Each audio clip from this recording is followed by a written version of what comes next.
آج سندھ اسمبلی میں بر صغیر کے ایک عظیم صوفی بزرگ اللہ کے ولی کے حق میں شان میں قرارداد پیش کی گئی۔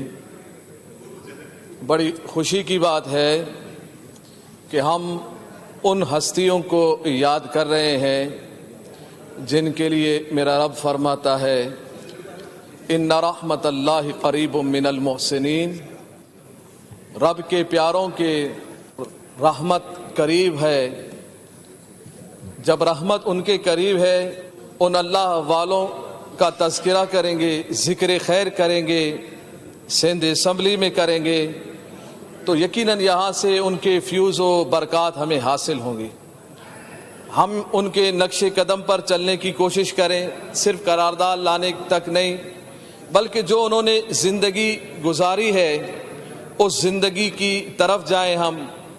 آج ہم 250 سال کے بعد بھی شاہ عبداللطیف بھٹائی رحمۃ اللہ علیہ کو ہم یاد کر رہے ہیں۔ ہم ان کو آج بھی یاد کر رہے ہیں۔ وجہ کیا ہے؟ وجہ یہ ہے انہوں نے رب کو یاد کیا، آج پوری مخلوق ان کو یاد کر رہی ہے۔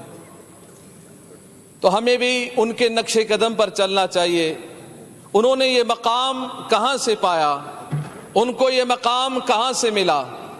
ان کو مقام اللہ رب العزت کے قرب میں جانے سے ملا۔ تو رب کا قرب ملتا کہاں سے ہے؟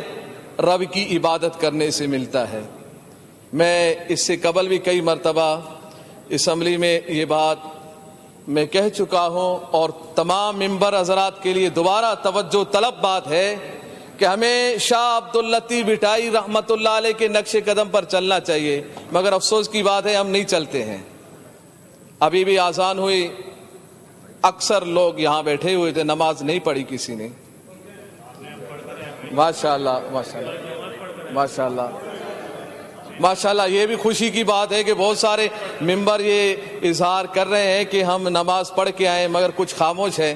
بہرحال اللہ تعالیٰ ان کو بھی ہدایت عطا فرمائے کہ وہ بھی نماز کی طرف آئے، شاہ عبداللطیف بھٹائی کی رحمۃ اللہ علیہ کے نقش قدم پر چلیں، اور یقیناً آپ اللہ والوں کے نقش قدم پر آپ چلیں گے تو انشاءاللہ العزیز اللہ تعالیٰ کی رحمت آئے گی۔ تو ہمیں رب کی رحمت کے بغیر ہم کبھی خوشحال نہیں ہو سکتے ہیں۔ ہمیں خوشحالی چاہیے تو ان کے نقش قدم پر چلنا ہے۔